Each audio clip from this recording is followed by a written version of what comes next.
Hello everybody, it's Julia here from the Highly Sensitive Tarot, and I'm back today with another video in my Learn Tarot series. So if you're familiar with my channel and you've watched some of my videos before, you'll be aware that I've done a Learn Tarot series where I've looked individually at each of the 78 cards in the deck, and I finished that a couple of weeks ago. I've always wanted to teach tarot. It's something I've always wanted to do, so I was really happy to have that opportunity to do that. But anyway, now that that's done, it's now time really to start deepening your relationship with the cards. In those videos, I showed you each of the individual cards, some positive and negative attributes, some keywords, and some questions that you can use for self-reflection or to help you understand how that energy might manifest in yourself or in your life. So as I said, it's now time to start deepening that knowledge really and finding a way to connect with the cards personally, to see how they manifest in your life and in other people around you and situations around you. I've got 4 exercises today that I want to show you that are all exercises that I've used over the years. A couple of them I used a long time ago to help me to get to know my cards.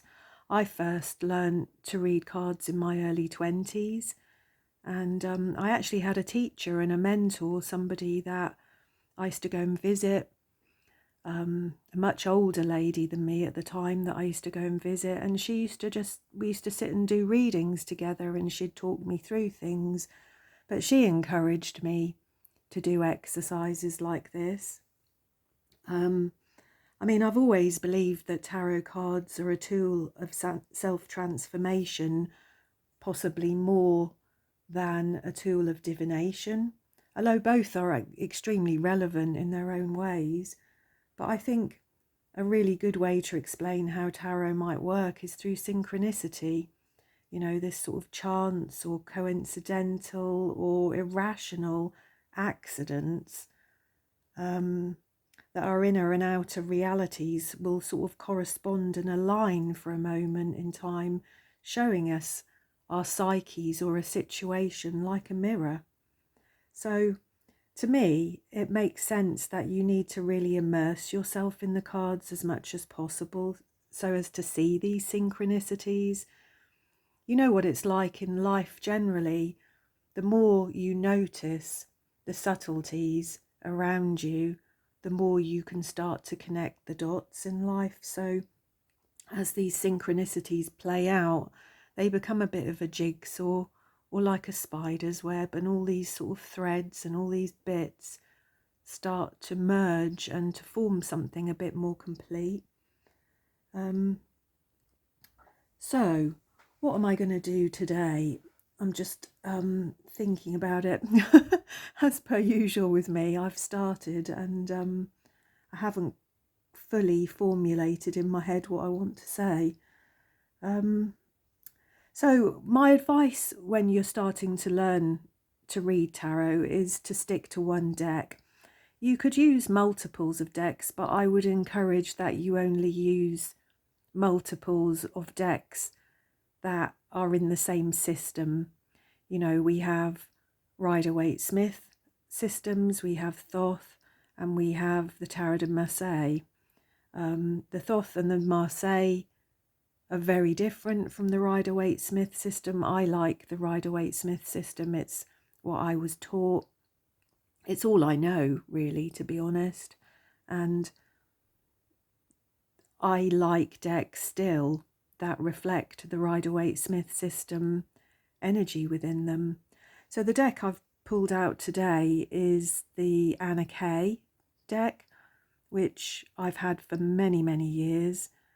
It's a Rider-Waite-Smith base deck, but it's just really quite warm and emotional, I find, and I thought it would stand out well on camera. So That's why I'm using that.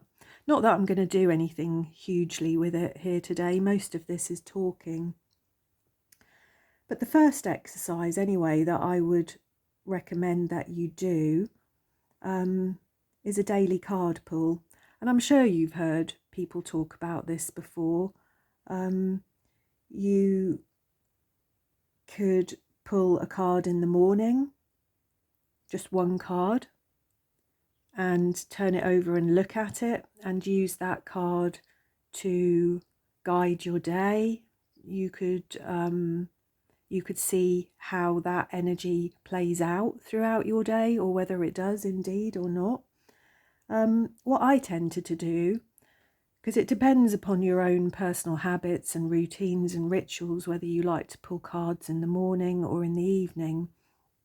But I've always liked to pull a card in the morning, to not turn it over, and to leave it on my desk, on my altar somewhere, and then to come back to it in the evening and see how that energy did play out in my day, whether I can see any signs or synchronicities of it, of how it played out.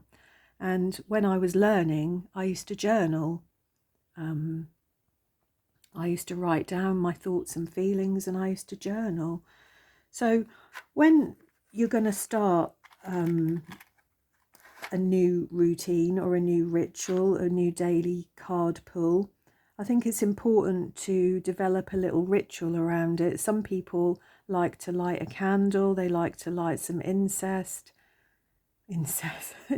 incense. There's all sorts of things you can do. You can sit down with a cup of tea. For me personally, what I like to do is to light a candle and to breathe deeply and to center myself for a moment or two before I begin. And that is my common habit whenever I pull cards. I sometimes will burn some incense, but generally I just light a candle. That seems to be the magic for me, if you like. I take some deep breaths, I center myself. Sometimes I say a little prayer to myself, or a little protection prayer, particularly if I'm reading for somebody else. I've got a little prayer in the beginning of my no, I don't. I'm sorry.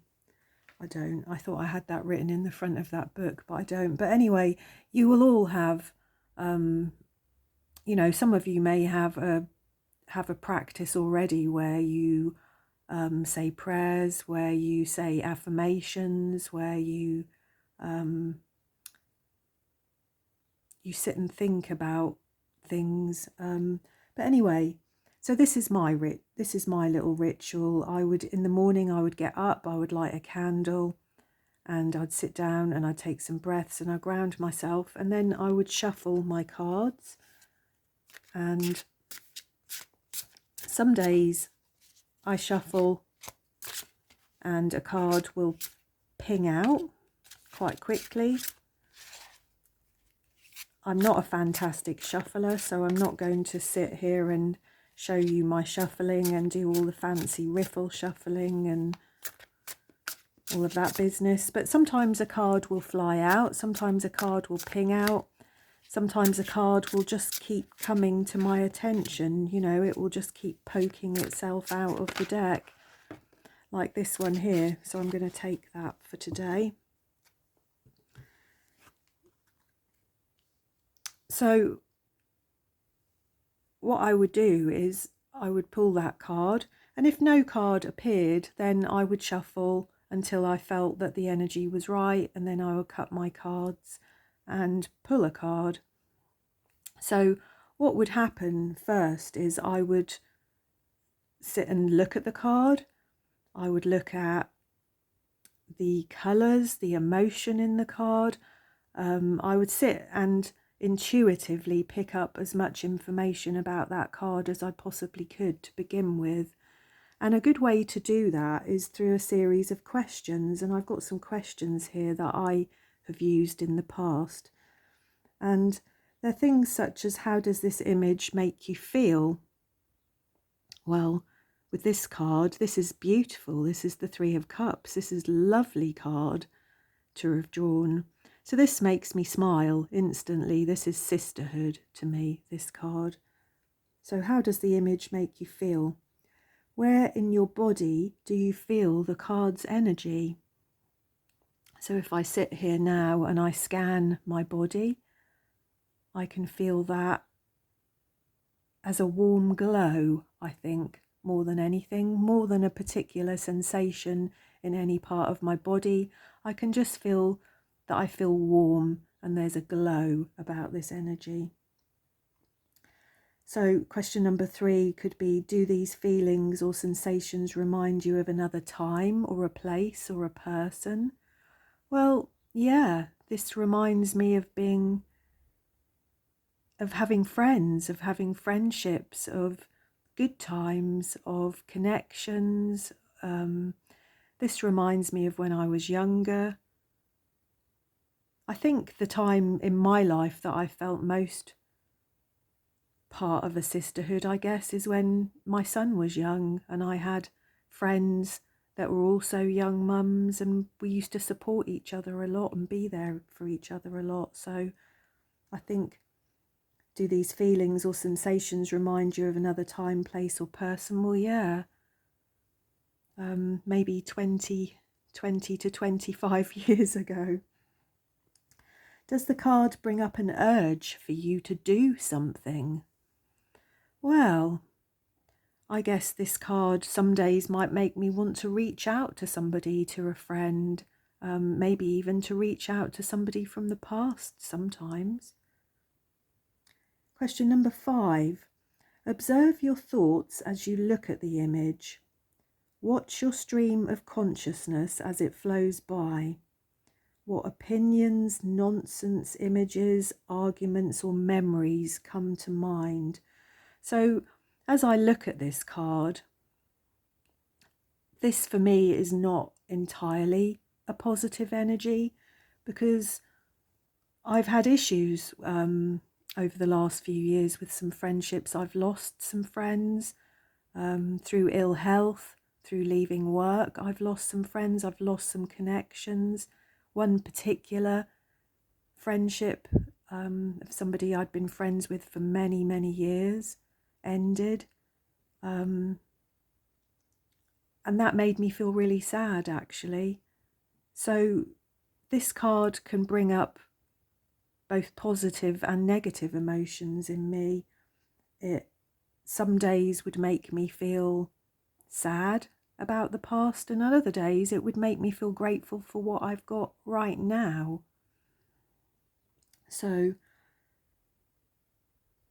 for some people looking at this card, it may actually, or to look at any cards, it may actually even bring up quite visual memories.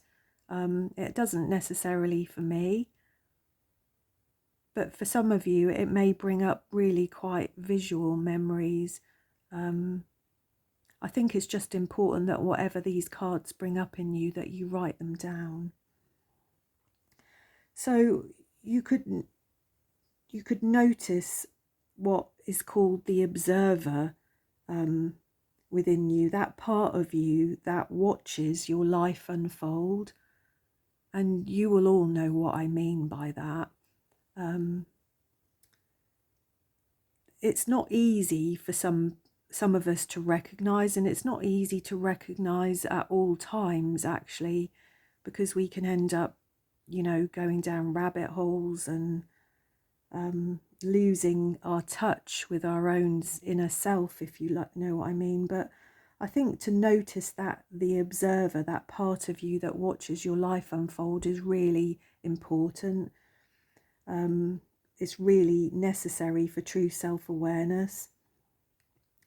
I think it's important to recognize and realize that you do have a center that is pure consciousness, that you are a conscious being, and that you are able to separate yourself from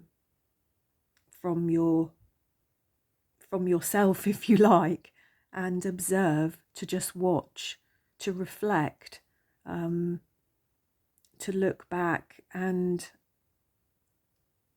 quite objectively, actually, sometimes have a look at how you've behaved in certain situations, how things have played out, how things have unfolded, what your part in it was, what was other people's part.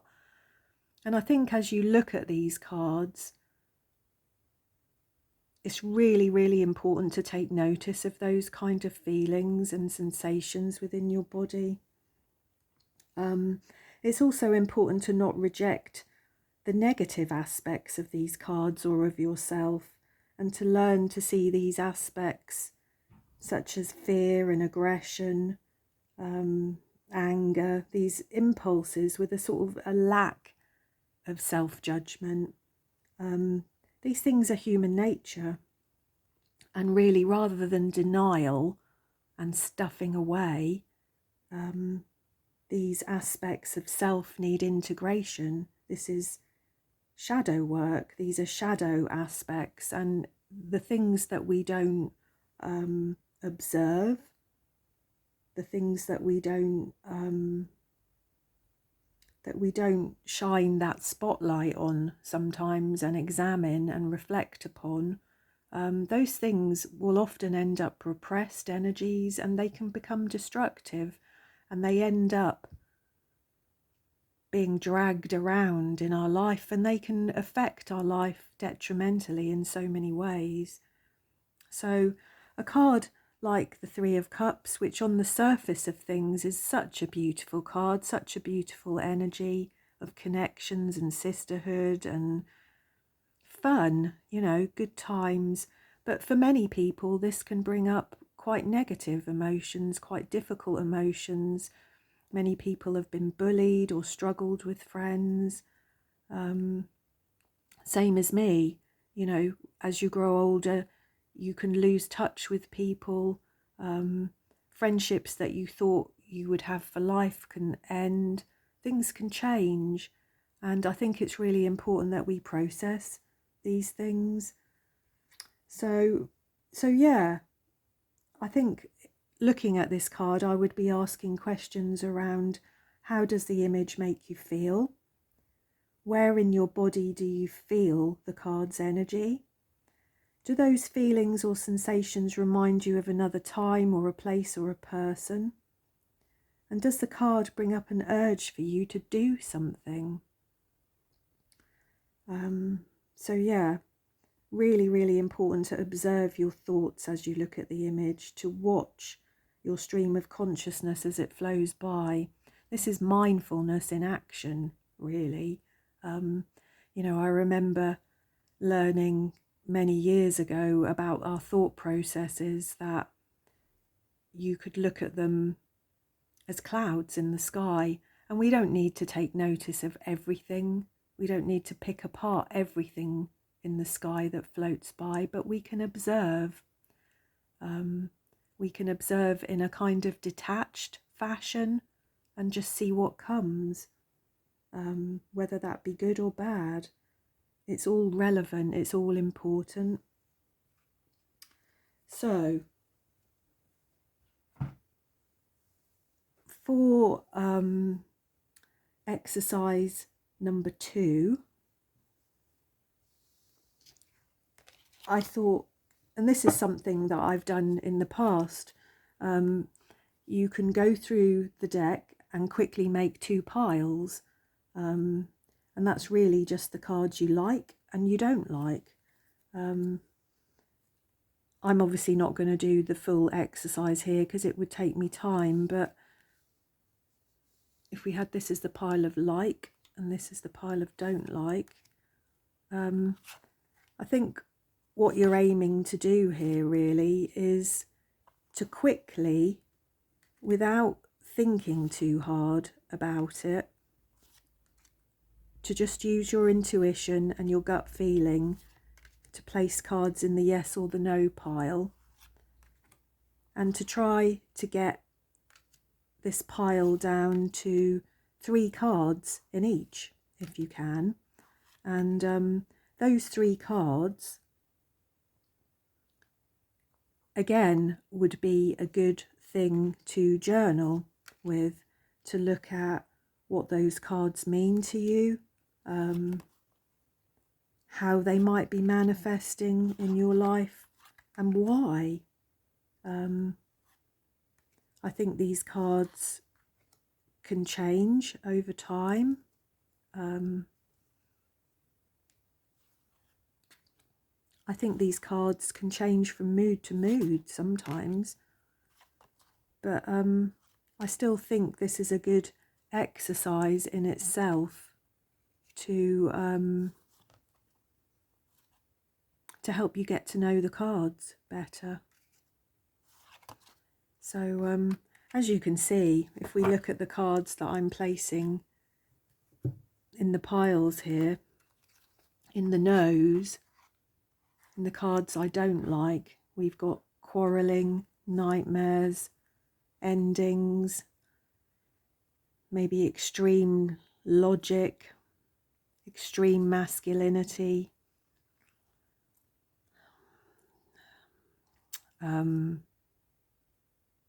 not being appreciative, being despairing, feeling greedy, being detached, being overly emotional, being in pain.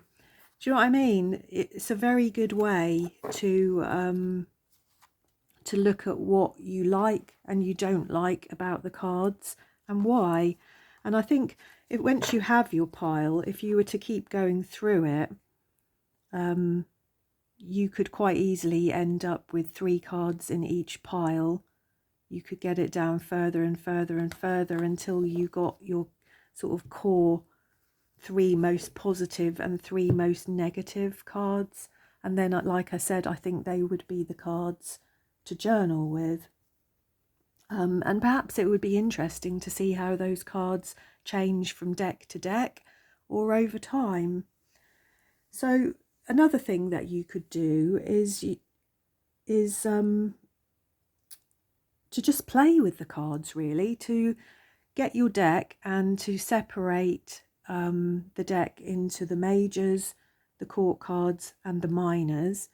And you could go through those. For instance, if we were going to go through the majors, we've got the Empress here, who I actually really don't like in this deck.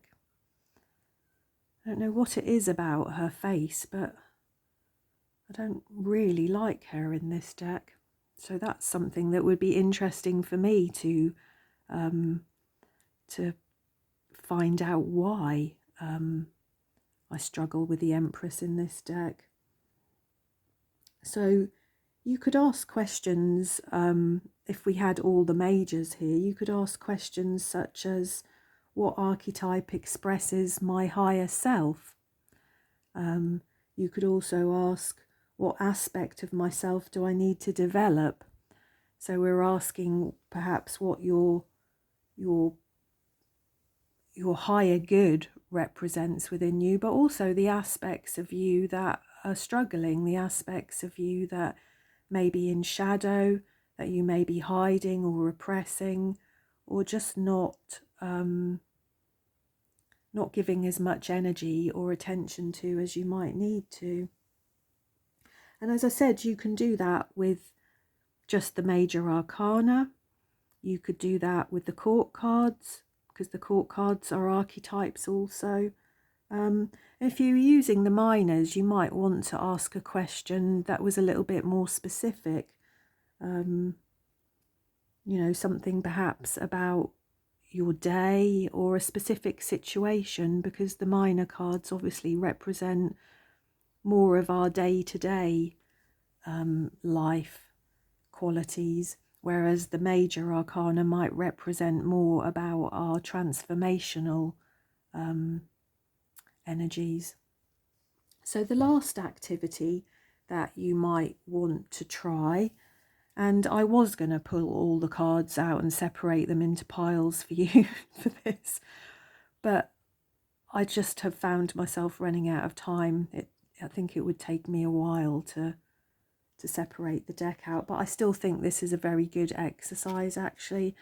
And I was prompted to think about this really because I recently bought this deck, the Grimalkin's Curious Cats Tarot, and I was very interested to see while reading through that she had written about the importance of a daily draw of cards, and she'd actually used it in a way of yes, no or maybe questions. So she's given us a list here if you want to screenshot the page. If you want to screenshot this bit here, we've got a list of yeses and we've got a list of nos. And then we've got also a list of maybes here. And I think when I first read through this, I realised that she has missed the card Temperance out. I don't think there was any others, but she has missed Temperance out. And I think I would include that perhaps in the maybes. Temperance, yes or maybes.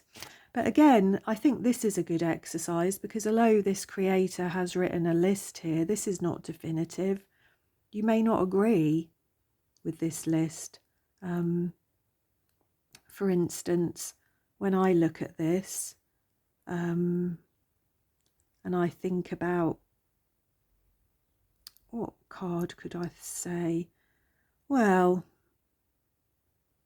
I personally would question why the Hierophant is in the no bracket there. Can you see?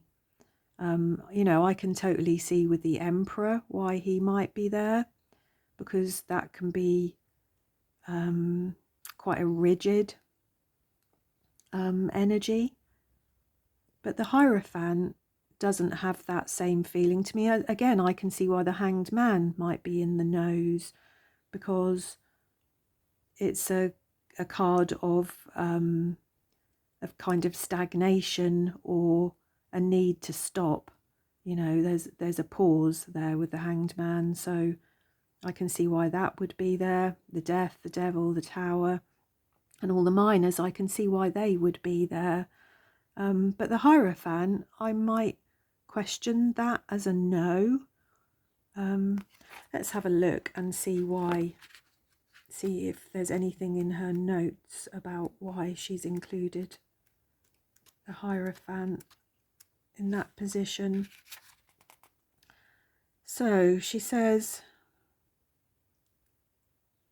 the Hierophant signals a connection to others who share your traditions and beliefs. Whether or not this is a place where you find comfort is another story. You may feel trapped by what your culture or family history expects of you. Or on the other hand, it may provide a sense of belonging. So again, when the Hierophant appears, you may want to consider if you're allowing beliefs from your past to impact the decisions you make today. Are they helping or holding you back? So for me,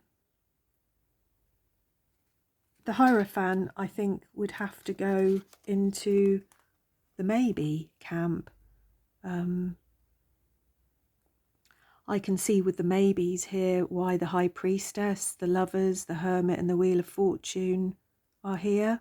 That makes a lot of sense. Justice, the Moon, Judgment, yes. And I can also see with the Minors here. So I think this is a really good exercise actually. Yeah, I think this is a really good exercise because I think this helps you to formulate in your own mind your feelings and your opinions of these cards. And I think any cards that you disagreed with would be cards to sort of pull out of this list, wouldn't they? And do a little bit of sort of deeper delving into and journaling just to find out why you feel the way that you do. So yeah, I think that's all about all I want to say for today. I think that's about enough, isn't it? I've been talking for about half an hour. So yeah, we've got the daily card pull. We've got the going through the deck quickly to make the 2 piles of the like and don't like, and trying to get that down to 3 cards in each pile. We've got the playing with the cards of using only the majors or the court cards, asking questions. And then you could play with your deck and divide it into piles of yes, no and maybe, and see how that aligns with the lists that I've just shown you. All of those exercises will be far more helpful to you and transformative for you if you journal with those exercises, if you write those things down. You don't have to write huge amounts in your journal, but I think that it's important to do so. And I think also, and this is something that I did a long time ago, I'll show you this book here. And you can see how old this book is by how sort of creased it is along the seam there. But this is basically my as you can see all those bits there, but this is basically my book, and it is full all the way through,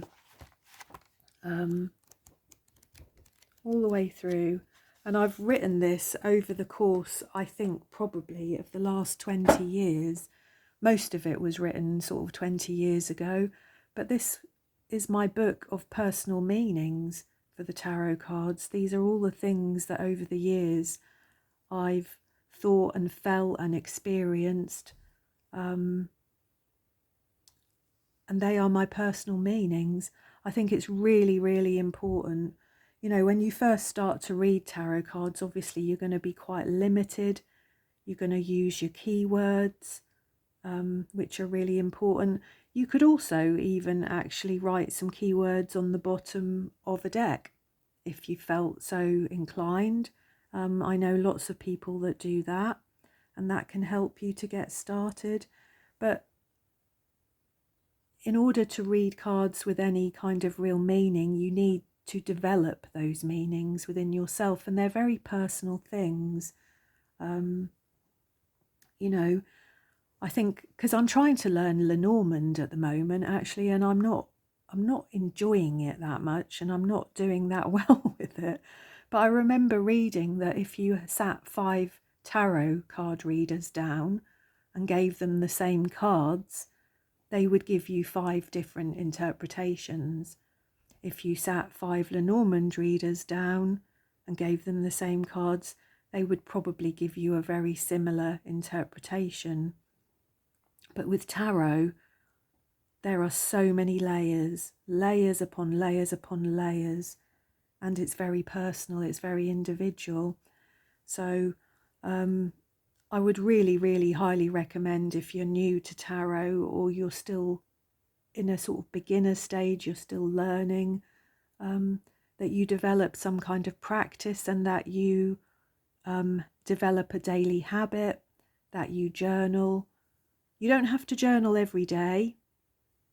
I think if you try to do too much, I mean, some people love journaling and they're brilliant at it, they're very disciplined, and it would be nothing for them to journal every day. But for some others, including myself, it can sometimes feel like a little bit of a drag, and something that I've had to force myself to do, you know. So I think only journal when there's something really relevant that you want to write down, something that really has sort of stuck out for you.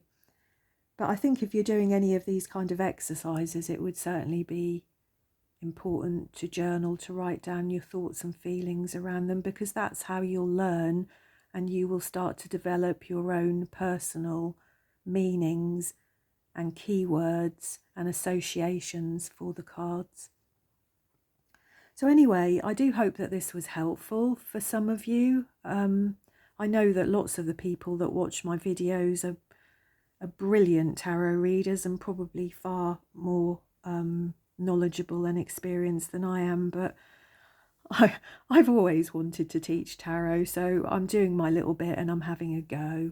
And please do say hello. I'd love to hear from any of you. I'd love some feedback. I'd love some comments. Part of my real joy of this channel is to engage with people and discuss things and talk about things. So do say hello, and I will see you again soon with hopefully another installment in the Learn Tarot series. So thank you and bye.